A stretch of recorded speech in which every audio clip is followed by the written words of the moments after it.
These are some of the stories we're following for you. Chrysler Corporation and the United Auto Workers are joining in an unprecedented move, agreeing to build quality into a 1981 car line that must sell if Chrysler is to survive. Michigan's overcrowded prison system may soon get some relief if voters approve of increasing the state income tax to fund new regional prisons. A bus driver for the Allman Brothers rock band fell to his death today from the balcony of a Troy hotel.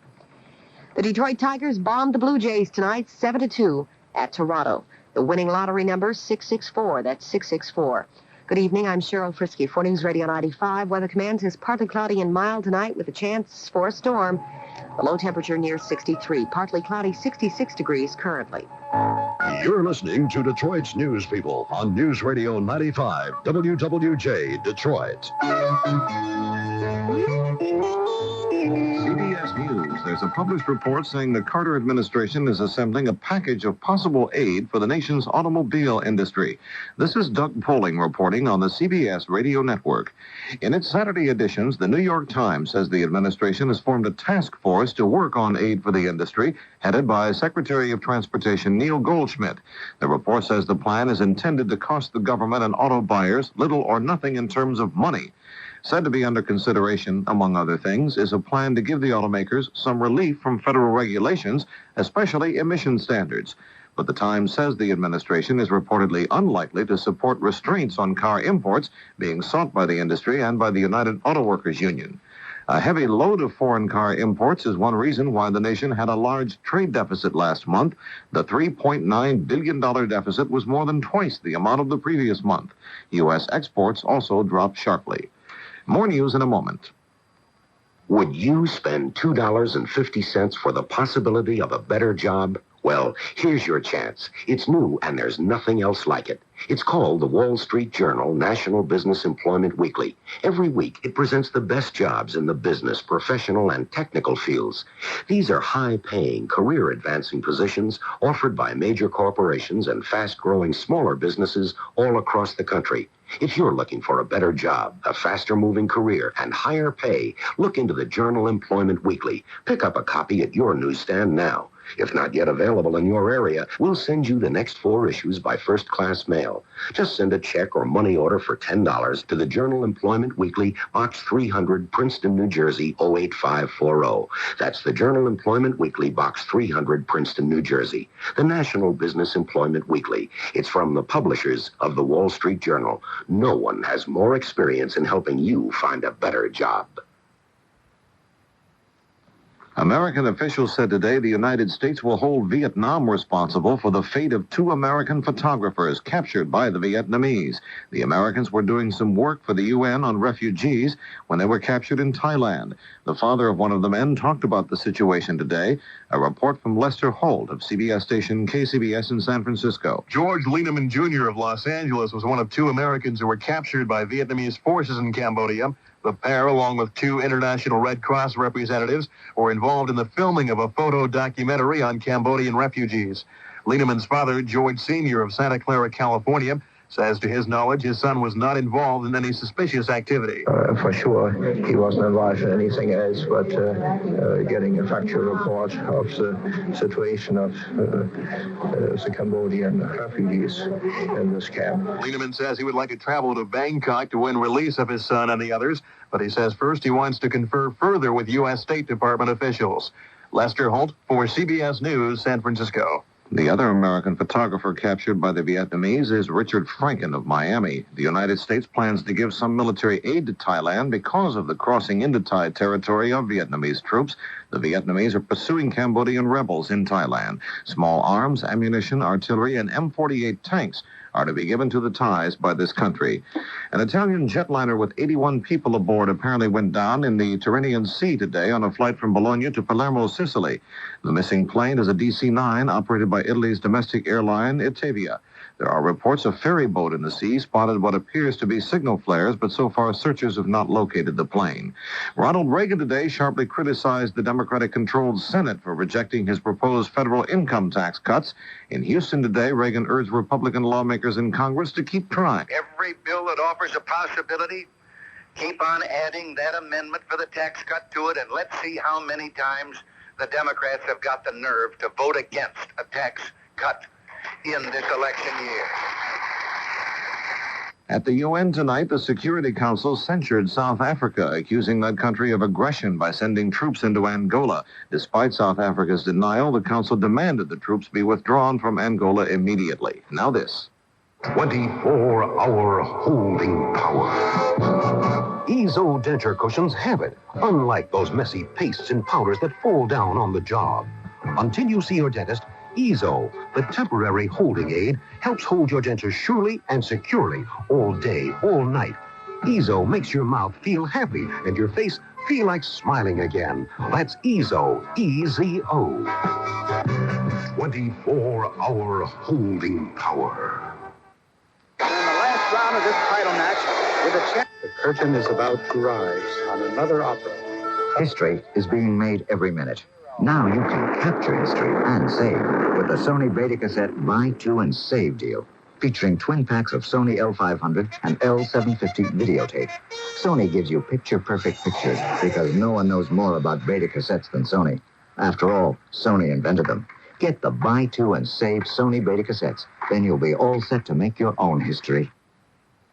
A Soviet bomber apparently on a routine reconnaissance mission crashed into the Sea of Japan today after one wing caught a wave. Japanese defense officials said the accident occurred as two Soviet planes were in the area, and the one that crashed was circling a Japanese naval transport vessel. Officials said Japanese sailors recovered the bodies of two Russian crewmen and plan to turn them over to the Soviet embassy in Tokyo. This is Doug Poling, CBS News. It's your food store I envy, Sandra. Danny's? Danny's is so small, friendly, easy to shop in. Think you're pretty smart getting such a low price on this beautiful meat. I get great prices on everything. Danny's carries only the brands most people want. Oh, Sandra, you're so lucky to live near Danny. D-A-double-N-Y-S, Danny's. The small and friendly neighborhood food store where you get all you need, so why pay more? You're so lucky to live near Danny's. D-A-double-N-Y-S, Danny's. They don't carry everything, only the best, so you get what you want, don't pay for the rest. You only pay for what you need. You're so lucky to live near Danny's. D-A-double-N-Y-S, Danny's. Please put a Danny's near me. There are 8 Danny's markets to serve you, including one at Telegraph, south of Michigan. The CBS Radio Mystery Theater presents...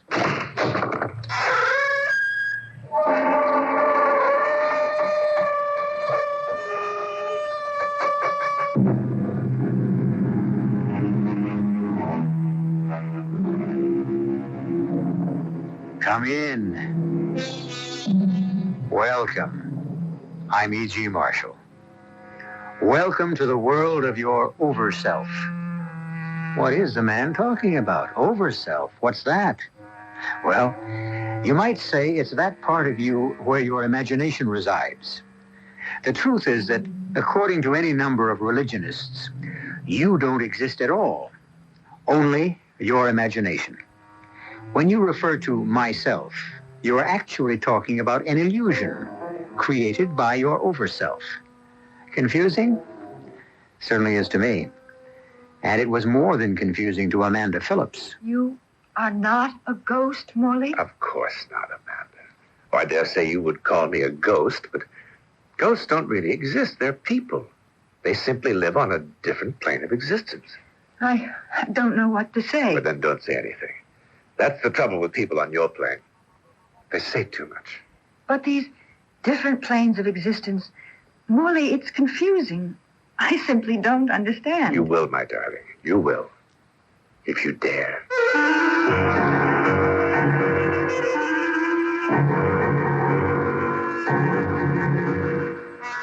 Our mystery drama, Picture on a Wall, was written especially for the Mystery Theater by George Lothar and stars Diane Baker. It is sponsored in part by True Value Hardware Stores. I'll be back shortly with Act 1. Watch CBS daytime television. On Search for Tomorrow, the troubles of modern life threaten to destroy the private lives of people you care about. And On The Young and the Restless, it's a romantic hour full of the drama of everyday life.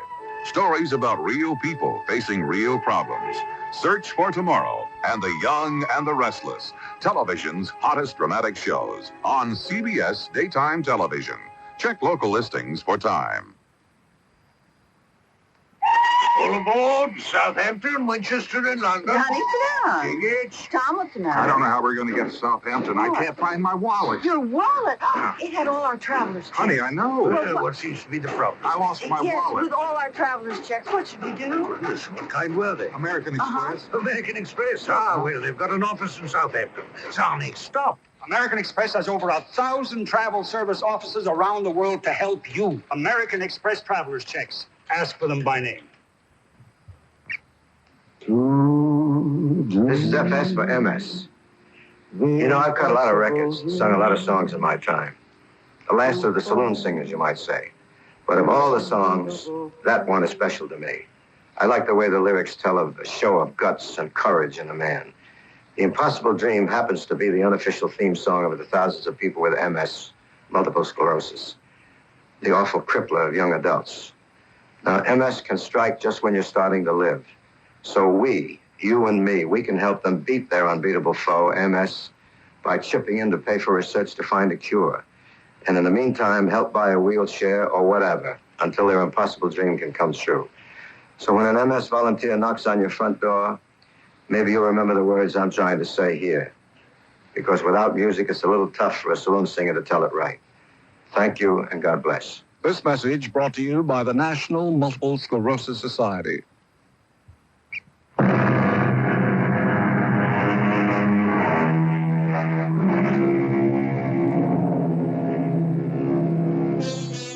No, I didn't say you don't exist, that you are not really yourself.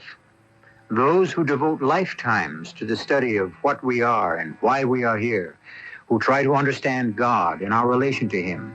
I'm talking, of course, of priests, ministers, Buddhist monks, even philosophers. They say it. They say that the self is your conscious, the overself, your subconscious, and the superself, your unconscious. You understand? If you do, you're far more knowledgeable than I am, because I don't understand at all. And as I said earlier on, neither did Amanda Phillips. Well, here it is, Amanda. Hope you like. Gil Franklin, it's beautiful.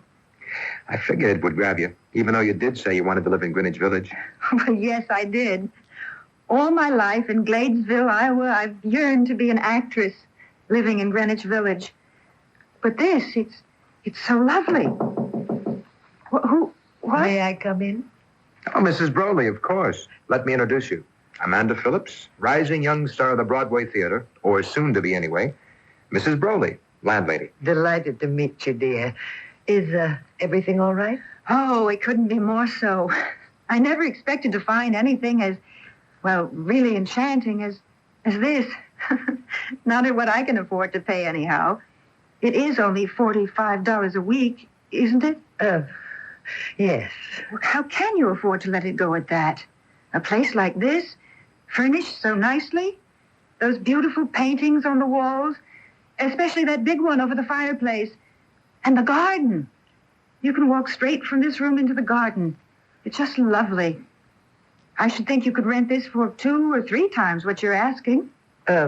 Perhaps so, but... Yeah, well, you see, dear, I'm not only extremely old, but I'm extremely particular about whom I rent to. And as your fiancé will tell you... Mr. Franklin isn't my fiancé, Mrs. Broley. Oh, I thought... I have hopes, Mrs. Broley. High hopes. Well, now, you're such a nice man. I hope you realize them. Because certainly Miss Phillips is a most attractive and desirable... something wrong, Miss Phillips? That smell. Smell? Aroma, I should say. A scent. The scent of lavender. Why, it's a cologne I use. Yes, a cologne, lavender. Now, if there's anything I can do to help you get settled in, dear, anything you need, you just pick up the telephone. pick it up. It connects to a switchboard. I'll answer. Well, make yourselves comfortable. Strange. What? The smell of lavender. I didn't smell it until at least several minutes after she came in here. And another thing, it seemed to come from that direction, out there in the garden. And Gil, Yes? she's gone, but the scent, it's stronger. You're imagining things. I don't smell anything. And no, I don't have a cold. Very strange. Look, I've got to get back to the office or the law firm of Belding and Maxwell will be firing their youngest partner. But I'll see you for dinner tonight, okay? Very okay. Pick you up at 7. Well, better unpack my bag, put things away. That scent. It must be coming from the garden. Locked. And no key. Yes, Miss Phillips. Mrs. Broley, the French doors into the garden, they're locked. Yes, dear. I keep them locked. You do? For your protection. You see, anyone who wanted to could get over the fence around the garden and, well, an ounce of prevention, you know. Yes, but I want to use the garden. What I can see through the French doors, it's enchanting. That fountain. The fountain doesn't work, I'm sorry to say. Hasn't in years. Oh, even so, it'd be a nice place to sit. Those stone benches and everything. Would you bring me the key, please? Why, yes. If I can find it. Find it? I'm not quite sure what I did with it, but don't you worry now. I'll do what I can to find it. I certainly shall. Well, I never. I just never. Never what, man? Who? What? Who are you? Norcross is my name. Morley Norcross. Do please forgive me. I had absolutely no intention of startling you. I turn around to find you leaning casually against the French doors. The open French doors. And you... How? How did you get here? Over the fence, you might say. And how did you open those locked doors? I didn't find them locked. Well, I did. Well, perhaps it's one of those knobs. You can open them from one side, but not the other. Let's have a look, shall we? I'd rather not, if you don't mind. I'm sorry. You're angry with me. I've offended you, Amanda. You know my name. Tit for tat. You know mine. But you told me yours. Then it's altogether possible that rather huge label on your luggage told me yours. Of course. See? For a moment, well, you won't believe it, but I thought you might be some kind of ghost or something. I believe it. Might I have the pleasure of showing you your garden? If you will step through your French doors into your garden, then, Miss Phillips, you can all but smell fall in the air. And lavender. Yet I don't see any in the garden. My cologne, I dare say. You use lavender cologne? Yeah. Old-fashioned, isn't it? For a man, I mean. Why, perhaps, but I like it, Mr. Norcross. Oh, I say, call me Morley. If we're going to be friends, that is. And I hope we are. Do you? Why not? Why not, indeed? Beautiful fountain, isn't it? Yes. Yes, it's beautiful. It's simple, a peasant girl holding a tilted pitcher on her shoulder. A pitcher from which the water used to pour into that large stone basin at her feet. Used to? 60 years ago, or so, yes. 60? Well, how do you know that? Oh, how do I? Well, yes.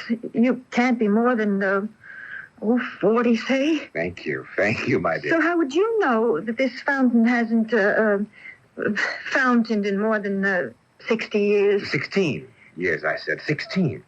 And, well, I know because I once lived where you're about to live. In that service flat, living room and kitchenette? Mm-hmm. Well, what did you do? What kind of work? I was a dramatic coach. You don't mean it. A dramatic coach? An excellent one, I might say. Would you, well, I hardly dare ask this, but, would you Coach me? Of course. I fully intended to. You? Yes.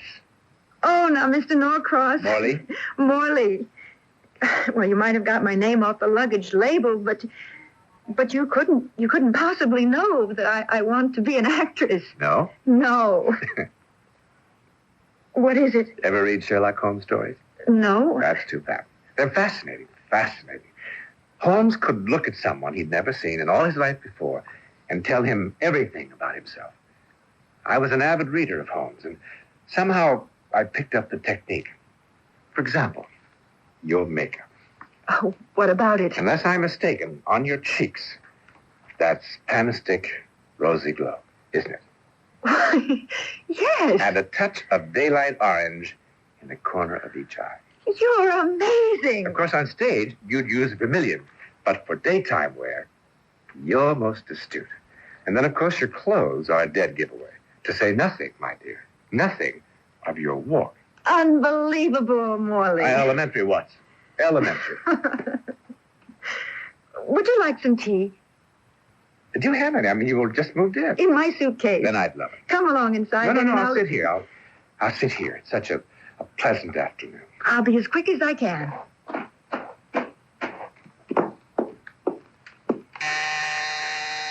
Yes? Come in. Oh, Mrs. Brawley. Found the key to the French doors, my dear. Well, thank you. Though I am not sure I'll need them now. Oh, I'm glad you've decided to leave them locked. Much safer. But I haven't decided to leave them locked. As you can see, the doors are... As I can see what? Closed. I didn't close them. And if Morley had, I'd have heard him. Morley? Did you say Morley? Mr. Morley Norcross. He's sitting in the garden by the fountain. There's no one sitting in the garden, Miss Phillips. No one? Why, he's gone. And the door's locked. Of course. Why are you looking at me like that, Mrs. Rowley? Miss Phillips, finding this key put a very old woman to considerable trouble. Now, I don't mind that. I'm accustomed to it and delighted to make my tenants as comfortable as possible. But I don't like having games played on me, Miss Phillips. I don't enjoy being made a fool of. There are the keys you asked for. Please take care to lock those doors before retiring at night. But Mrs. Brawley...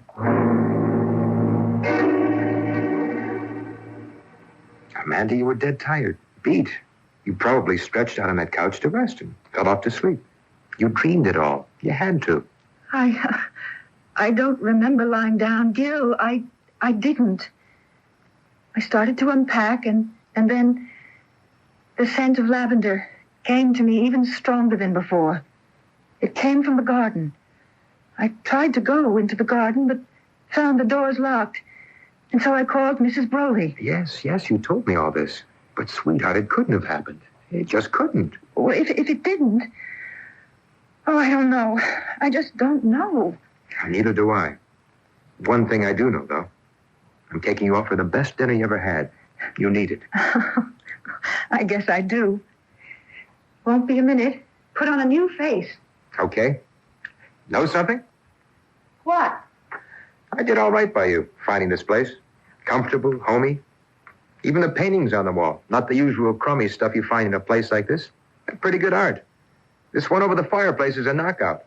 I haven't had a chance to look at it, really. It's by, I don't know, some name here at the bottom. Can't make it out. Dated, I can make that out. 1909. It's called The Dramatic Coach.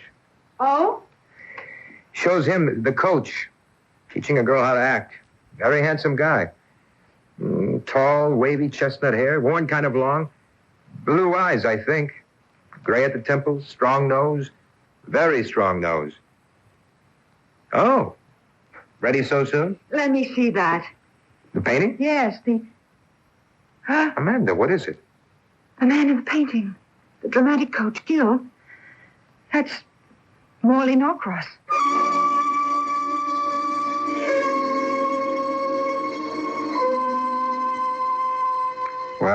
We may be talking about the self, the over-self, and the super-self, but so far as I'm concerned, Morley Norcross is a ghost. Now, maybe he isn't. Only my opinion. But the things going on in that 9th Street flat, the things that happened to Amanda in that garden, you ask me, they're more than strange. They're uncanny.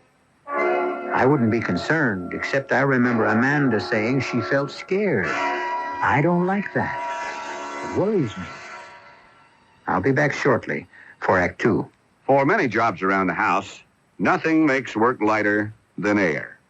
Hi, Pat Summerall to tell you that versatile Campbell house-filled air compressors from True Value hardware stores can save you time and energy when you clean gutters, operate portable air tools, inflate tires, and more.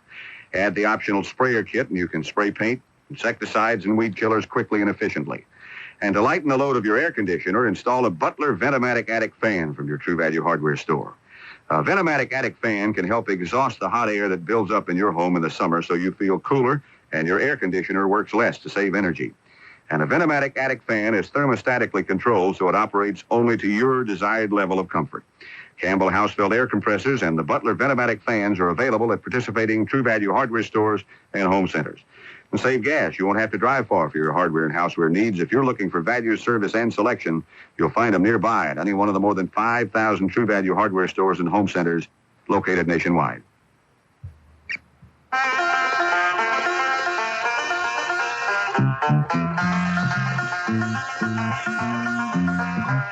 Your lung association says smoke's not just your affair. That smoke screen that you puff around pollutes non-smokers' air. It's bad for kids and older folks with lungs not up to par. It's damaging for you, of course, but your smoke travels far. Your lung association says please keep this thought in mind. It's double damage all around and doubly unkind. So try to kick the habit and give everyone a break.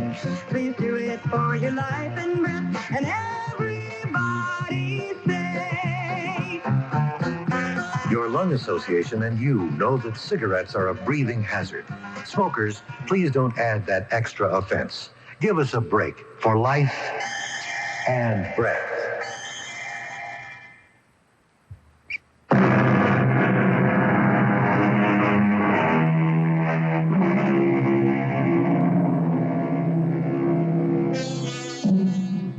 We're involved with an experience having to do with the occult, the esoteric. Or rather, lovely young Amanda Phillips is. As we know, she has come to New York City from Gladesville, Iowa, hopefully to become a successful actress. One can expect all sorts of things to happen to one in the Big Apple, of course.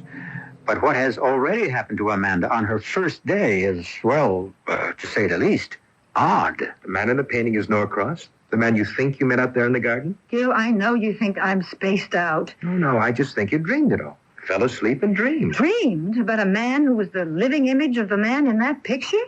A dramatic coach to boot? Well, it figures, doesn't it? What do you mean it figures? Well, there he is in the painting. The painting is titled The Dramatic Coach.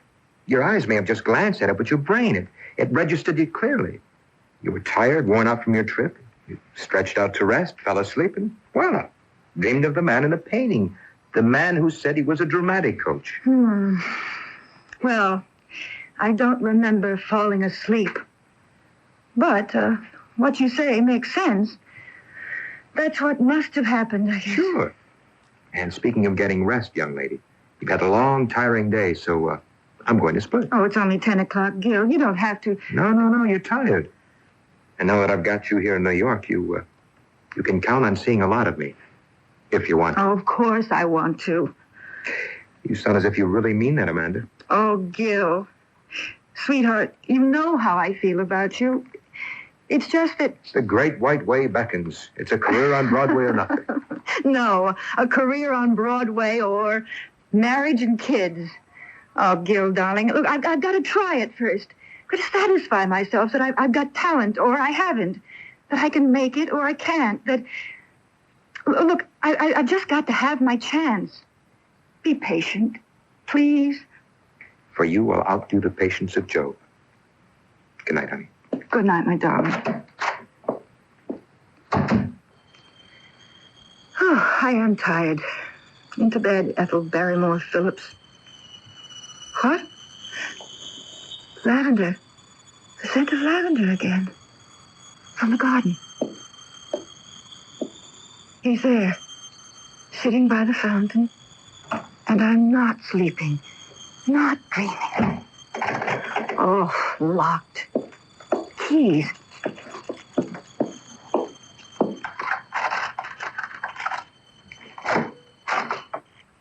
Morley? Amanda. What are you doing here at this hour? Ah, it's such a beautiful evening. Full white moon. Yes. Isn't it an enchantment? The jet black buildings tall against the night sky. Lights shining yellow and orange in windows here and there. And here, right here in the midst of it all, a small oasis of peace and quiet. Loveliness. You keep talking like that, Morley, and you will cast a spell over me. I will, won't I?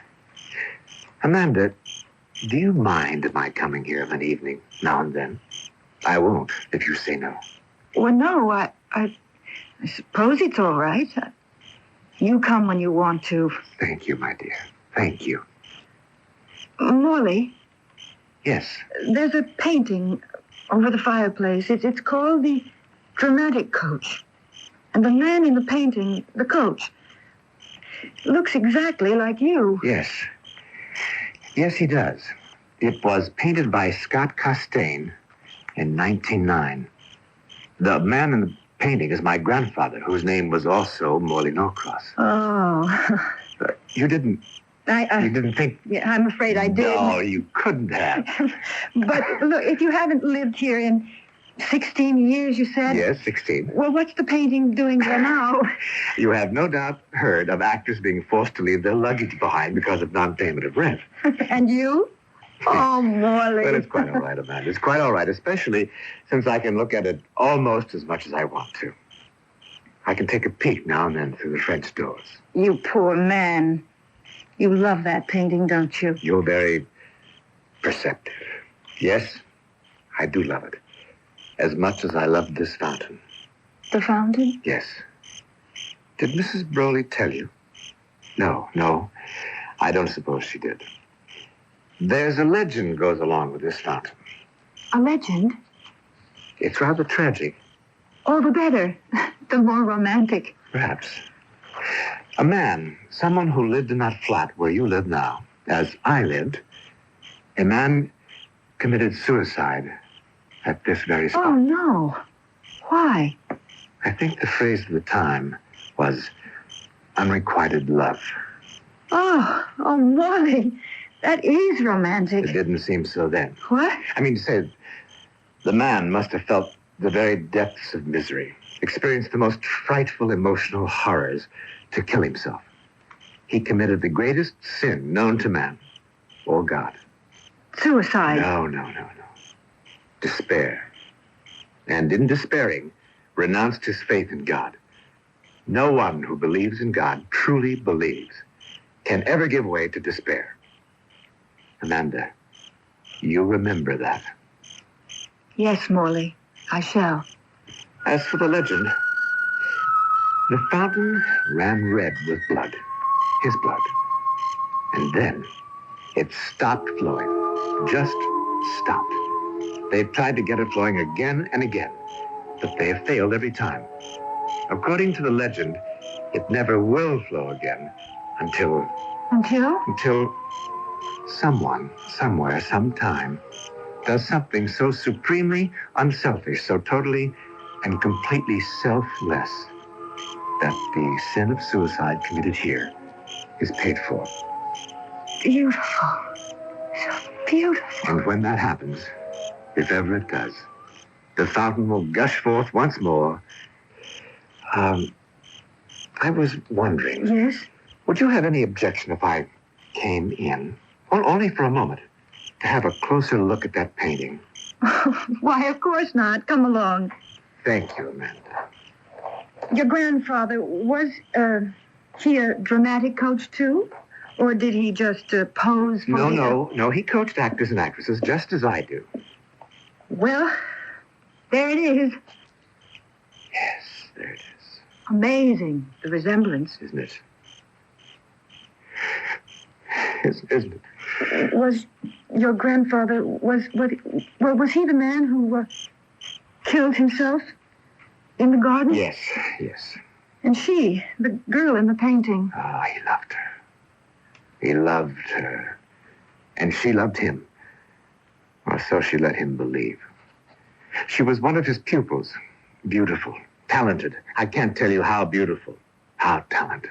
Oh, I shouldn't think you could, since you weren't born yet. Yes, that's quite true, It's only hearsay. Well, what happened? Well, she began to get rather good parts and began to be known. And, well, she met a wealthy man and fell in love with him. Or some said his money. Oh, dear, it must have been tragic. It was more than I could bear. You? Oh, my grandfather, of course. But you said more than you could bear. My imagination. I have a flair. I have a talent for placing myself in a situation of becoming the people involved. I imagine myself. Well, you've played the game called imagination, of course. No, I've never even heard of it. Well, it's a wonderful game.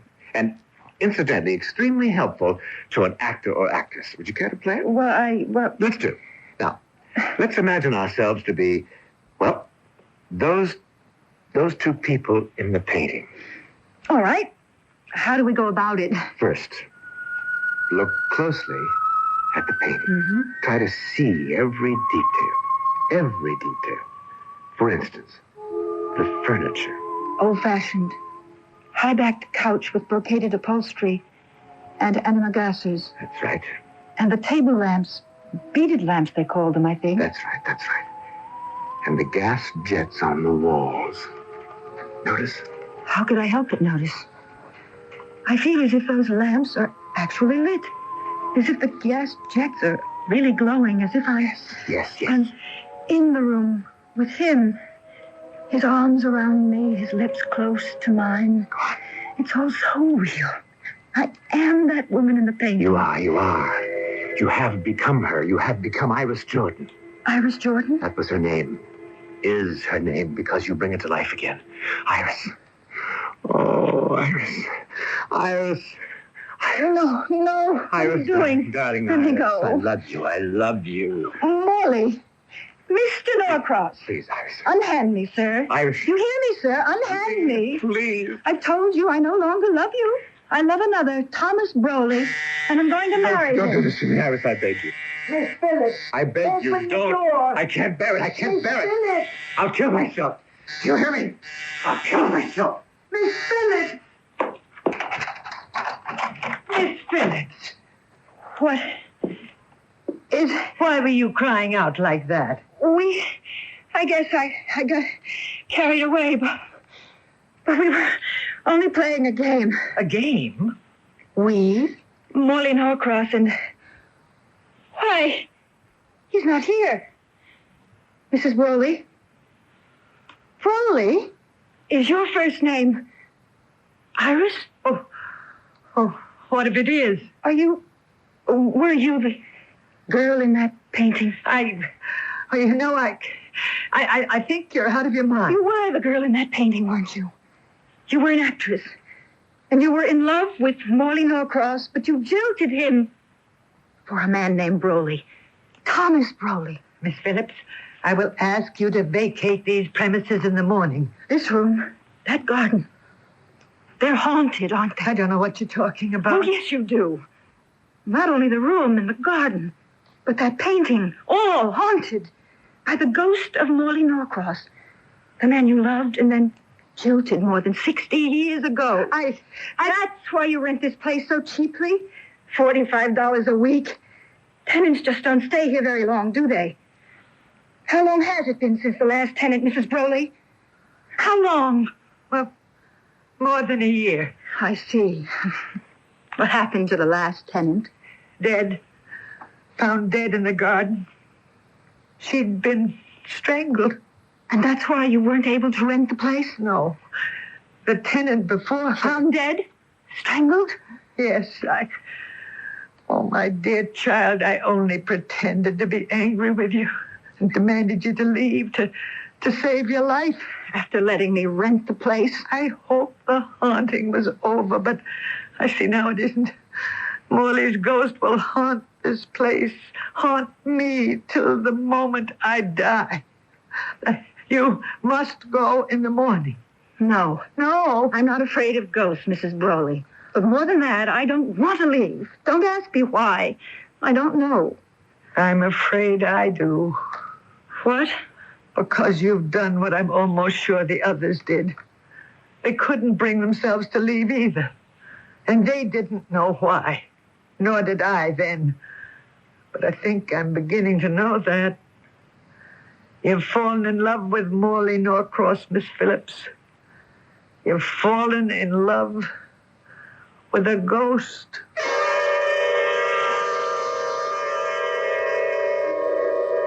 Well, there's a twist for you. Has Amanda fallen in love with the ghost of Morley Norcross?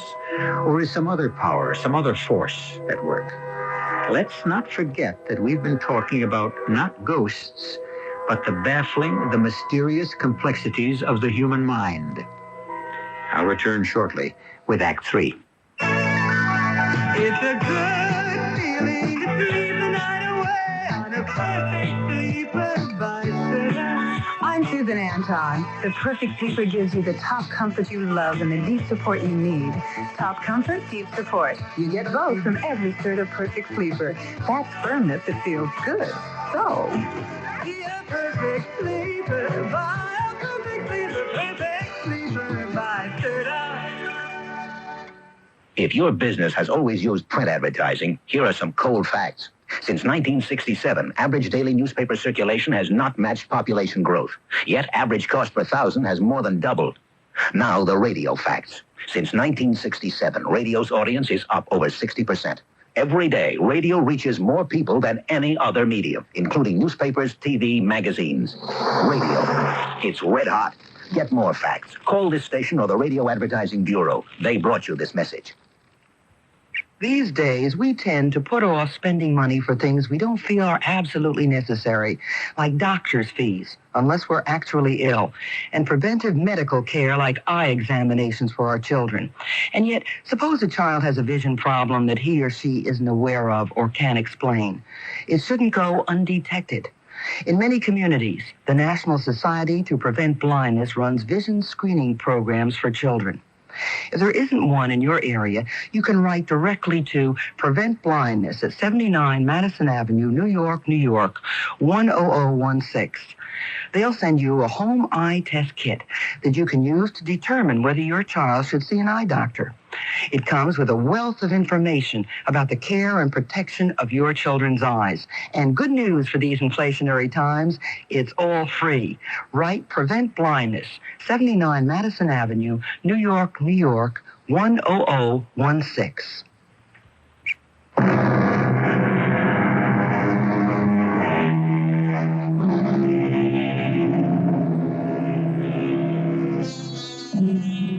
To fall in love with a ghost. That surely must be a curious experience, to say nothing of a dangerous one. Especially when, if previous tenants of Amanda's little apartment did the same thing, they were strangled to death as a result. But why? Morley Norcross, his ghost, that is, seems a charming, gentle, anything but violent spirit. So why? Amanda certainly has no answer. As for Gil, the man who hopes to marry her, I just don't plain believe it. This story of yours of what happened here last night. True, Gil, every word of it. You can check it out if you want to. You're a lawyer. Go to police headquarters or wherever you go. Find out if 2 women were strangled here or not. If you believe all this, what are you staying here for? Mrs. Broley says, well, thinks. I've fallen in love with Morley. Now I've heard everything. You in love with a ghost. Amanda, you don't think you are, do you? If you think that, then you need help, sweetie. You need help in a bad way. Now you're telling me I'm crazy. Well, if you're not, you certainly sound I think you better go, Gil. Now, wait a minute. Please, Gil. I take time out from the office to come down here and drive you to a tryout, your first audition for a Broadway play, and now you tell me to get lost. I'm sorry, but you get me so upset, so angry with you, and We've never quarreled like this before, never. Sweetheart, I'm sorry. I really am. Now, come on now. Dry the eyes. Oh, Gil. I can't believe you're in love with a ghost. But you wouldn't be in love with another man, would you? Don't be silly. Let's go or I'll be late for my audition.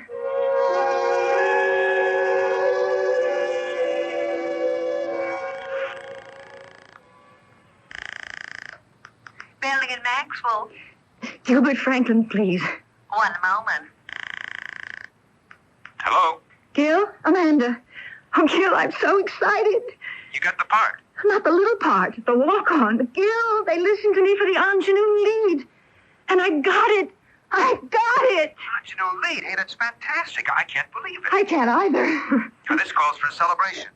I'll take you out to dinner tonight. A champagne dinner. No. Let's celebrate here. At your place? I haven't cooked in a week. I'll go out and do some shopping. Okay. And I'll bring the champagne.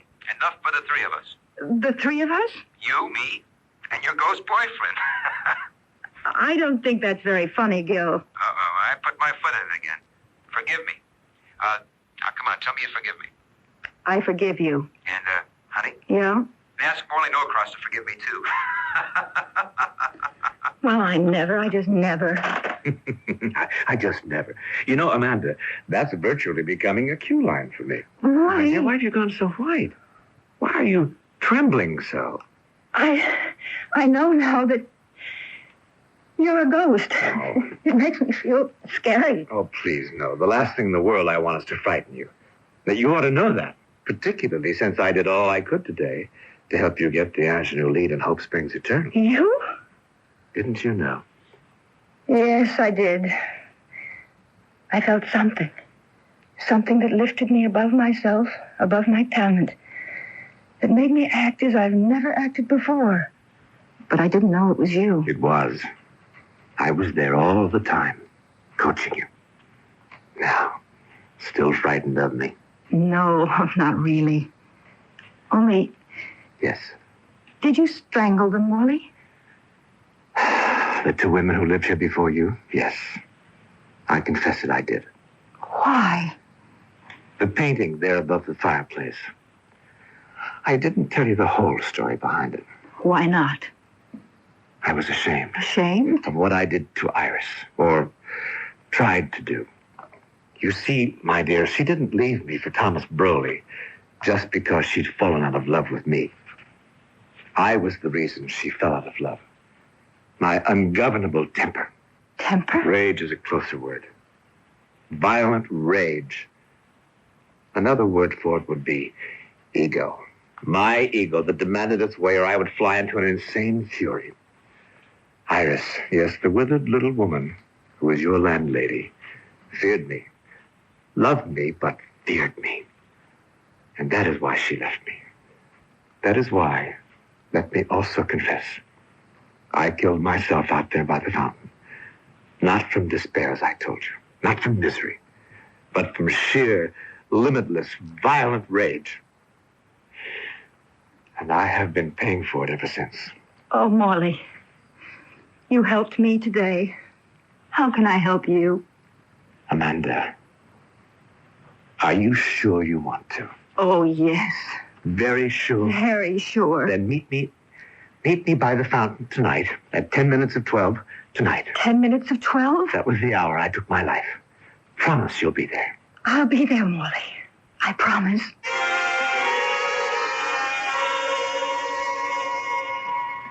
All right, Amanda. All right, I'll leave. Gil, don't be angry, but What'd you expect me to be? I invite you to dinner to celebrate. You say, oh, no, come to my place. I'll make dinner. I come, I bring the champagne, and from the minute dinner is over, you keep suggesting I leave. Gil, it's late. 11:45 midnight is late. It is for me. I've had a long, nerve-wracking day, and Okay, I'm going. Do you want to know something? I may not be back. Oh, Gil.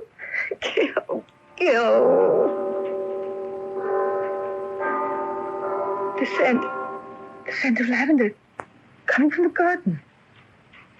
Yes, Morley. I'm coming.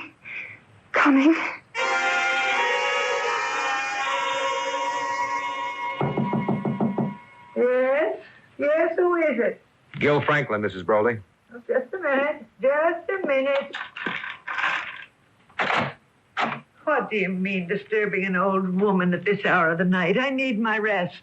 And I need my girl, Mrs. Brody. The girl I intend to marry. What's that got to do with me? Maybe nothing, maybe everything. All I know, there's something queer going on here, especially tonight. And I intend to get to the bottom of it. Mrs. Brody, I want to know the whole story. The whole story, you understand? Of what's happened in that room since Morley Norcross committed suicide over 60 years ago. Morley. I startled you again. Not really. It's just 10 of 12. At a beautiful moonlit night. Very beautiful. You're ready. You're sure you're ready to keep your promise. Oh, yes. Oh, yes. What do you want me to do? Amanda, you think of me as a ghost. You are. Ghost, it's only a word, my dear, because I am dead doesn't mean I don't exist. I do. I am as alive as you, only I live on a different plane of existence now. A different plane of existence? You might even say a different level of consciousness. I don't understand. No mortal does. No mortal can. Try. It's as simple as this. Nothing is. Nothing begins, nothing ends. It's all the same. A continuum, only on different levels, varying planes of life, of living. To sum it up, my darling, there is no such thing as life. No such thing as death. I guess I don't understand. You know, the level I'm on, I don't understand all of it either. This only do I know. The world that was once mine and is now yours is nothing but illusion. Illusion, my dearest. That is all it is. So it will be only an illusion you leave now. Leave? My world? To enter mine. Oh. You promised. Remember, you promised. Yes, but... Oh, Morley, how can I leave it? My world? Illusion. Illusion, reality, call it what you like. I don't know. But Morley, I'm going to be the ingenue lead in a Broadway play. It's what I've wanted, dreamed of, yearned for since I was a child. I can't leave that. You must. I can't. I tell you, you must. Can't you understand? What you're leaving is nothing. Nothing to what you'll find on my plane. I'm not taking anything from you. I'm giving you everything. But what I want... You promised. You promised. Rotten hell if you didn't promise. You're strangling me. You promised. Morley, You promised me. And I'll keep my promise. I didn't say I wouldn't. Only that I wanted something else. So much. So much. You wanted it that much? You want it that much? Yes. But you would give it up for me? A promise is a promise. Oh, and a selfless act is a selfless act. What? Amanda? Amanda? She's not here in the room. The girl. Look, Amanda. Look. And listen. The fountain. It's flowing again. And birds singing in the garden at midnight. Remember, I said the fountain would never flow again. The birds sing no more until someone, somewhere, sometime, did something so supremely unselfish, so totally and completely selfless, that the act of suicide committed here, my suicide, would be painful. Oh, Amanda. Amanda. Amanda? I knew it would be you. I knew it. Amanda? And I was right. Amanda. Gil! Oh, Gil! Darling, darling. The fountain. Oh, my God, the fountain. Yes, it's flowing again, Mrs. Broley, and the birds are singing. I don't understand. Don't try. Just don't bother trying, Mrs. Broley. But I must, because I've always had the feeling that if ever the fountain started again, I would stop. You would... Oh. You'll catch her. She's fainted. No, Amanda. She's dead. Not dead, Gil. alive, very much alive, on another level, another plane of existence. And oh God, make it a happier one for her and Morley. Planes of existence, levels of consciousness, the self, the over-self, the super-self. What do I know? Comes to that, what do you know? We don't. Because if what I read, what they tell me is so, our brains simply aren't equipped to understand. I once asked a Buddhist monk about this, and he said, you mustn't try to understand. Just experience. That says it all, I guess. I'll be back shortly. A message from CBS News. In the whole frantic human scene, there is one place where time has a different meaning. That place is Egypt. Share a fascinating tour of Egypt with Walter Cronkite and President Anwar Sadat. Something that my grandmother taught me. The only eternal thing is land. A CBS News special, Sadat's Eternal Egypt, Saturday at 10, 9 Central on the CBS television network.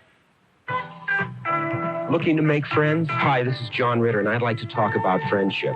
What are friends for if you don't support them? But I know a place that needs a lot of friends, the library. The library can't dish out all that free information, those books, records, and films without the support of all of us. Use your library. That'll keep it going. And join the library's friends group, or if your library doesn't have a group, start one. A public service message from the American Library Association and this station.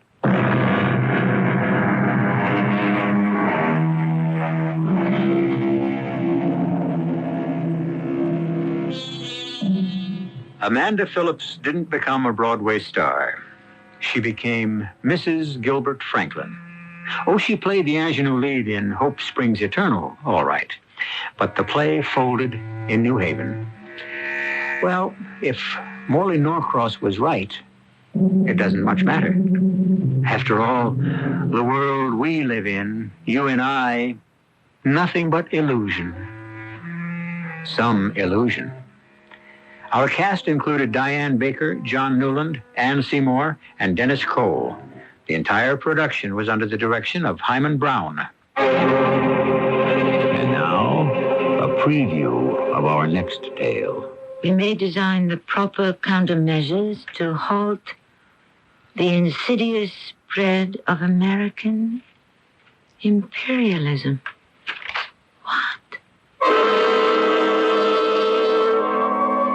Yes, Miss McRae. Miss McRae? There it was, Dr. Waller. I couldn't believe it. I read the entire manuscript and Please, calm yourself, Miss McRae. calmed myself. I'm telling you about a plot to reveal the entire system of our defense, and you tell me to be calm. You must. It is important. I'm telling you that a man who operates on the highest levels of our government, who knows every single secret, is a foreign agent, and you want me to be calm? Miss McRae. I'm telling you, this man is a traitor and a spy, and you want me to keep calm. This is E.G. Marshall inviting you to return to our Mystery Theater for another adventure in the macabre. Until next time, pleasant dreams.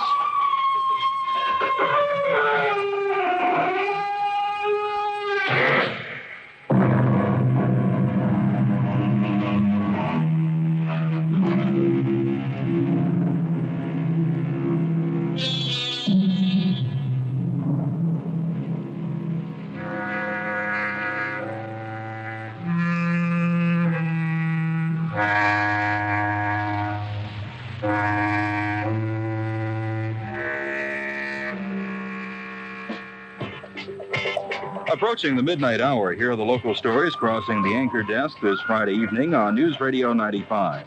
A third suspect has been arrested in connection with the kidnapping of a Korean businessman and his wife in Farmington Hills today. An important vote coming up that will affect the hundreds of soon-to-be laid-off workers at Detroit Uniroyal. Tom McIntyre, We'll tell you about it in a few minutes. Problems have developed over testimony being sought from 2 Detroit police officers in the so-called cattle prod incident.